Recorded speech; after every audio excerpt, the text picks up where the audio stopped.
एकाच घराण्यातले दोन तरुण, दोन वेगवेगळे पक्ष, दोन वेगवेगळ्या राजकीय संघटना आणि आता दोघांचं लक्ष जवळपास एकच, महाराष्ट्रातली तरुणाई.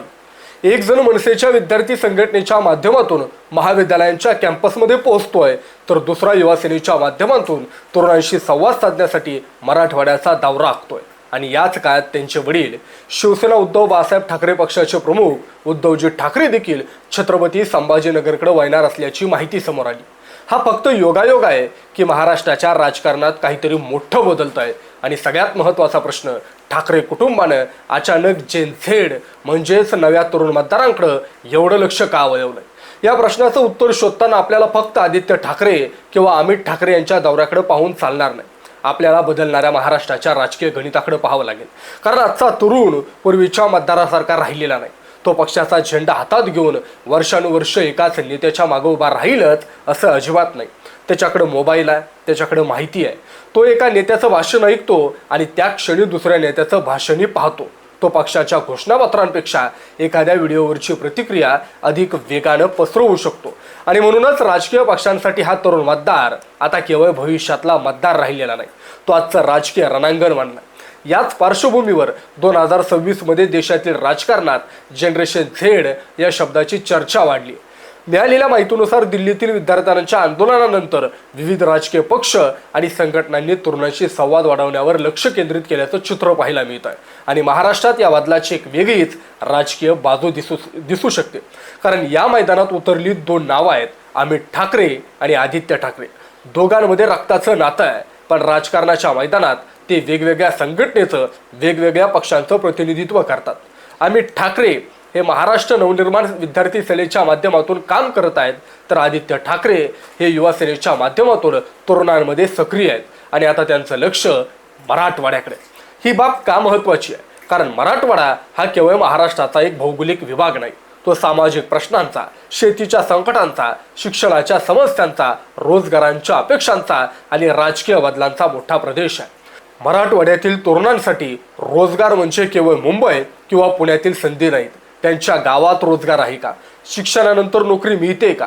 स्पर्धा परीक्षांची तयारी करणाऱ्या विद्यार्थ्यांना योग्य सुविधा आहेत का? शेतकरी कुटुंबातून आलेल्या विद्यार्थ्यांना शहरात शिक्षण घेण्याची संधी मिळते का? हे प्रश्न त्यांच्या रोजच्या आयुष्याचा भाग आहेत. आणि म्हणूनच तरुणांच्या प्रश्नांवर राजकारण करणाऱ्या कोणत्याही पक्षासाठी मराठवाडा महत्त्वाचा प्रदेश ठरू शकतो. आता अमित ठाकरे यांच्या दौऱ्याकडे पाहूया. सध्या ते मराठवाड्याच्या दौऱ्यावर आहेत. छत्रपती संभाजीनगरमध्ये त्यांनी महाविद्यालयीन विद्यार्थ्यांशी संवादाचे कार्यक्रम आयोजित केले असून मनसेच्या विद्यार्थी शाखेच्या विस्तारावरही भर देणार असल्याचं माहिती या सगळ्या संदर्भात मिळते.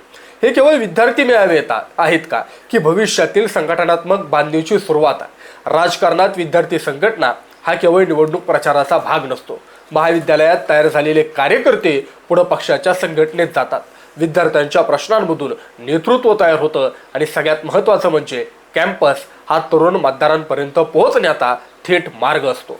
म्हणूनच अमित ठाकरे विद्यार्थी शाखेच्या विस्तारावर भर देत असतील तर त्याकडे केवळ दौरा म्हणून पाहण्यापेक्षा संघटनात्मक गुंतवणूक म्हणूनही पाहता येऊ शकतो. पण इथंच पुढचा महत्त्वाचा ट्विस्ट आहे.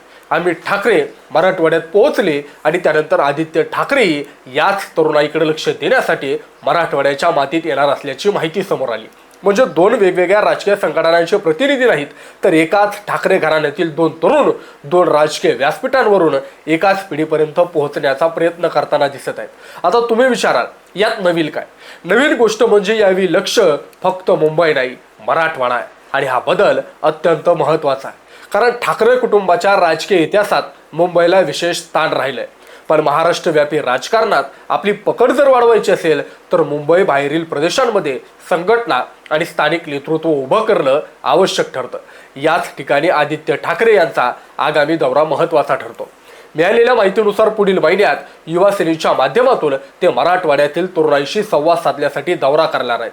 त्यानंतर 17 सप्टेंबरला मराठवाडा मुक्तीसंग्राम दिनाच्या निमित्तानं उद्धव ठाकरे हे छत्रपती संभाजीनगरला जाणार असल्याची माहिती या संदर्भात मिळत आहे. म्हणजे घटनाक्रम लक्षात घ्या. आधी अमित ठाकरे, मग आदित्य ठाकरे आणि त्यानंतर उद्धव ठाकरे. हा क्रम योगायोग आहे की नियोजन?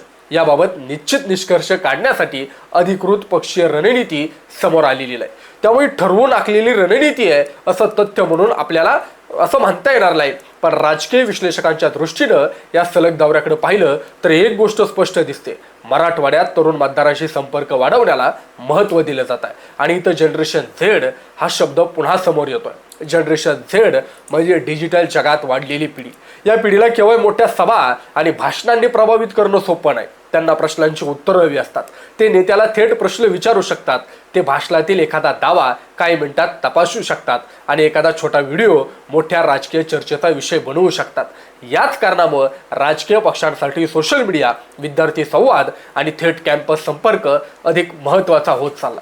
पण इथं ठाकरे बंधूंसमोर एक मोठं आव्हान आहे, तरुणांना आकर्षित करणं आणि तरुणांचा विश्वास मिळवणं। या दोन वेगळ्या गोष्टी आहेत। एखाद्या महाविद्यालयात जाऊन विद्यार्थ्यांशी संवाद साधणं सोपं आहे, पण त्यानंतर त्यांच्या प्रश्नांसाठी सातत्यानं आंदोलन करणं, त्यांच्या समस्या प्रशासनापर्यंत पोहोचवणं, शिक्षण, रोजगार, पेपरफुटी, फी, कौशल्य, स्पर्धा परीक्षा यांसारख्या विषयांवर ठोस भूमिका घेणं इथं खरी परीक्षा सुरू होते। आणि त्यामुळेच पुढच्या काही महिन्यांमध्ये आदित्य आणि अमित ठाकरे हा त्यांच्या राजकारणाची चाचणी ठरू शकतो, कारण तरुणाईला भाषणापेक्षा परिणाम महत्त्वाचा असतो। आता या संपूर्ण चित्राचा दुसरा भाग पाहूया। फक्त ठाकरेच जनरेशन झेडकडे वळले आहेत का, तर अजिबात नाही। मिळालेल्या माहितीनुसार दिल्लीतील विद्यार्थ्यांच्या आंदोलनानंतर भाजप, काँग्रेस, डावे इतर राजकीय शक्तींनी तरुणांशी संवाद वाढवण्यावर लक्ष केंद्रित केल्याचं दिसत आहे। म्हणजे हा फक्त ठाकरे बंधूंचा विषय नाही, तर हा संपूर्ण राजकीय व्यवस्थेच्या बदलत्या मतदार वर्गाचा प्रश्न आहे। आजचा तरुण जर राजकारणापासून दूर राहिला तर तो पक्षाला चालतो, पण जर तो अचानक संघटित झाला, रस्त्यावर उतरला आणि डिजिटल माध्यमातून आपली नाराजी मोठ्या प्रमाणावर व्यक्त करू लागला तर सत्ताधाऱ्यांसाठी परिस्थिती बदलू शकते। पण महाराष्ट्राची सामाजिक आणि राजकीय रचना वेगळी आहे। इथं जात, प्रदेश, भाषा, शहरी ग्रामीण, शेतकरी प्रश्न, रोजगार आणि स्थानिक राजकीय नेतृत्व यांचा प्रभाव मोठा आहे। म्हणूनच जनरेशन झेड मतदार म्हणजे एकसारखा मतदार वर्ग आहे असंही म्हणता येणार नाही। मुंबईतील जनरेशन झेड तरुणाचा प्रश्न वेगळा असू शकतो, छत्रपती संभाजीनगरमधील विद्यार्थ्यांचा वेगळा असू शकतो, लातूरमधील स्पर्धा परीक्षेची तयारी करणाऱ्या तरुणाचा वेगळा आणि बीडमधील शेतकरी कुटुंबातील मुलाचा वेगळा, नांदेडमधील विद्यार्थ्यांचा वेगळा। म्हणूनच मराठवाड्यात झालं ही पहिली पायरी आहे, पण त्या तरुणांच्या प्रश्नाला राजकीय कार्यक्रमात रूपांतरित करणं ही खरी दुसरी पायरी आहे आणि इथं ठाकरे बंधूंची खरी परीक्षा होणार आहे। आता एक प्रश्न तुमच्या समोर ठेवतो, जर उद्या हजारो तरुण एखाद्या नेत्याच्या सभेला आले तर त्याचा अर्थ त्या पक्षाला मतदान करतील असा होतो का? नक्कीच नाही। आजच्या डिजिटल युगात कार्यक्रमाला उपस्थित राहणं, सोशल मीडियावर समर्थन करणं आणि मतदानाच्या वेळी त्याच पक्षाची निवड करणं या तीन वेगवेगळ्या गोष्टी आहेत। ही जनरेशन झेड राजकारणाची गुंतागुंत आहे। म्हणूनच अमित ठाकरे किंवा आदित्य ठाकरे यांना तरुणांचा प्रतिसाद मिळाला तर तो राजकीयदृष्ट्या सकारात्मक संकेत असू शकतो, पण त्याला थेट मतांमध्ये रूपांतरित झालं असं म्हणणं घाईचं ठरेल आणि याच मराठवाड्याचा दौरा अधिक रोचक बोलतो।